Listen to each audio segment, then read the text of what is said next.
geometric sequence.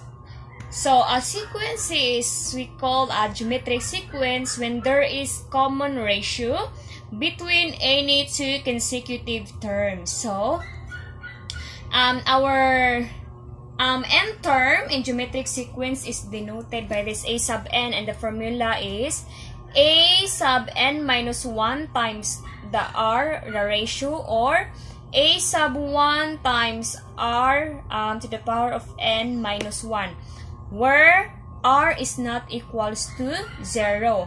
Then a ratio, the formula for the ratio is a sub n plus 1 over a sub n, or r, this formula is the general form, or r equals a sub 2 divide a sub 1, or the second term divide the first term.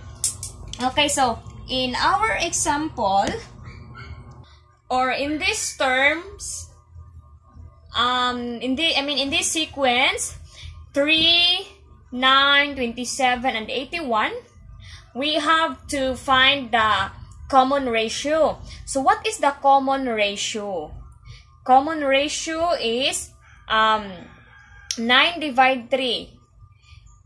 Kay our common ratio is the a sub 2 divide a sub 1. So our a sub 2 is 9 and a sub 1 is 3. So 9 divide 3, that is 3. Or common ratio niya means ang ang consecutive numbers kung ato ang i-divide pila. So 81 divide 27 is 3, right? 27 divide 9 is 3, and 9 divide 3 is 3. Then, and what if we are asked to find the fifth term?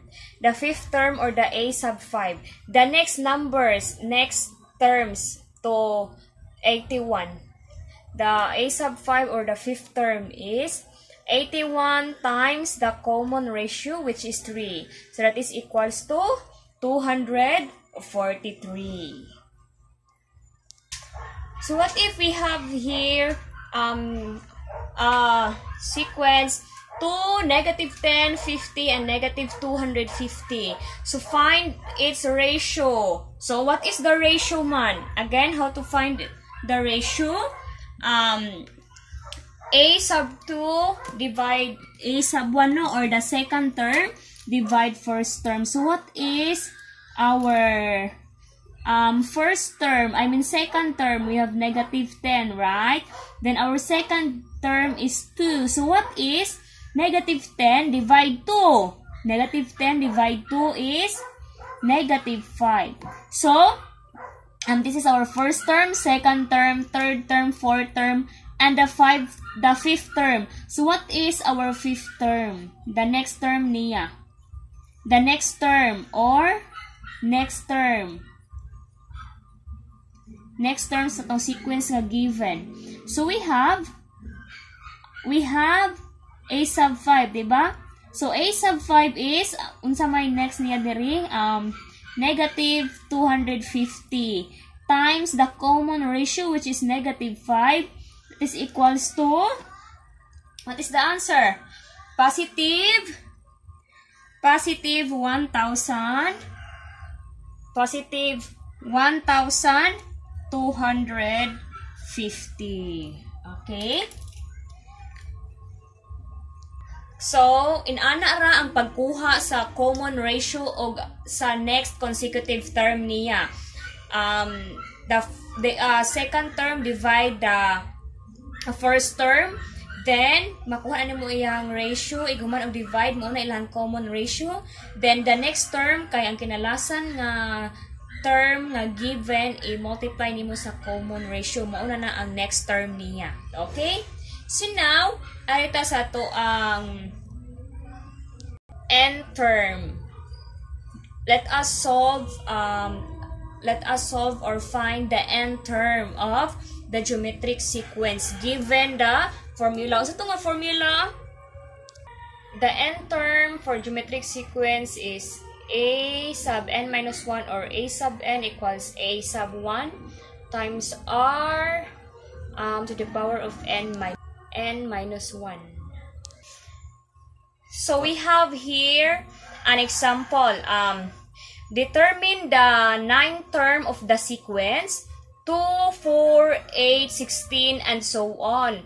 So since pangitahon na to si 9th term, so we use the formula for the n term in a geometric sequence. Now we have a sub n equals a sub 1 r to the power of n minus 1. A sub 1 is the first term, diba? Okay, our a sub 1 is the first term, which is 2. And r is the ratio, right? So how to find the ratio? Diba the ratio is a sub 2 divide a sub 1. So we have 4 divide 2, right? So our ratio is 2. Then, what is n? What is n? Sa may n na to? N is, di ba, ipangita na to ang 9th term. So, our n is 9. So, now, let's use the formula. A sub n equals a sub 1 ratio din n minus 1. So, atong ipangita kay si a sub 9, no? So, our n is 9.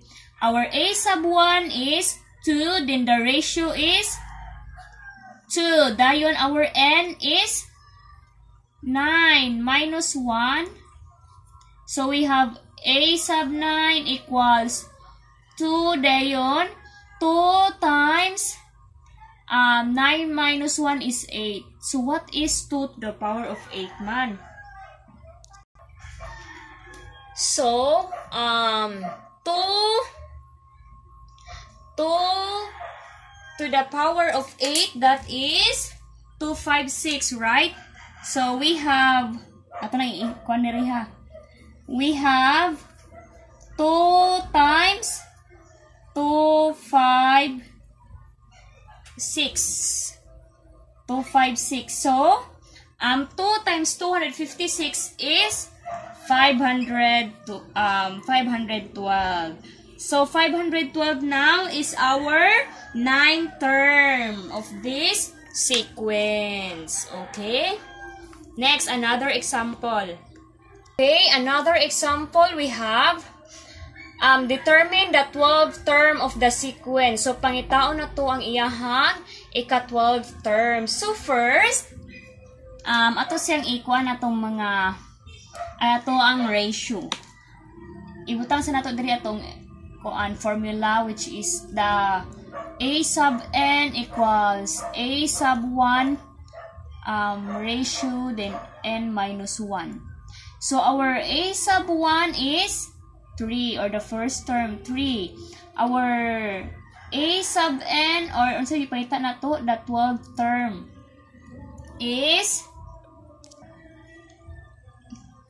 9. That's why n is 9. N na to is 9, no? Our n is 9, so wala din eh. Tarong muna to, be. N na to is 9. Kaya mo na itong pangita, the 9th term. Then, our ratio, pangita na to ato ang ratio. So, how to find the ratio gani? Diba?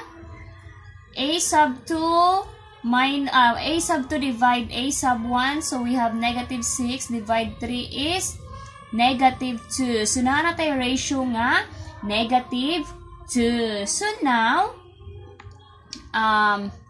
atong ikuan para, so, negative 2 ato ang ratio. Then, proceed na ta sa atong pag-solve. We have a sub n. What is our n gani? A sub 12. The 12. Ganun nag-9 ko. Na. Ganun nag-9 ko sa n. That's 12 man. Sorry. Nakuha na gid ko. Pila na ni ka-video ko nahimo. Okay, so a sub 12 equals, our a sub 1 is 3, right? So 3. Then our ratio is negative 2 Then, n minus 1. What is our n? 12, diba? 12 minus 1. So, our 12 term or a sub 12 equals 3 times negative 2. 12 minus 1 is 11. So, a sub 12 equals 3 times, what is negative 2 to the power of 11? Pila man na siya? Negative 2 to the power of 11. That is negative 2048.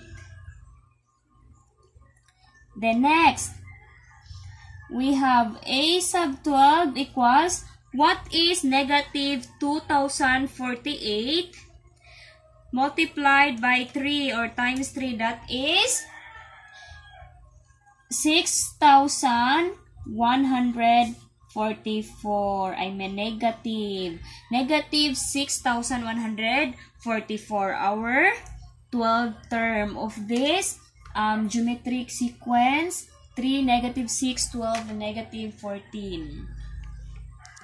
Okay, so mag-give ko og another example. Last example kay ganina na kuan na ito yung sayop no, pero ako na itong na-check. So, I will give another example.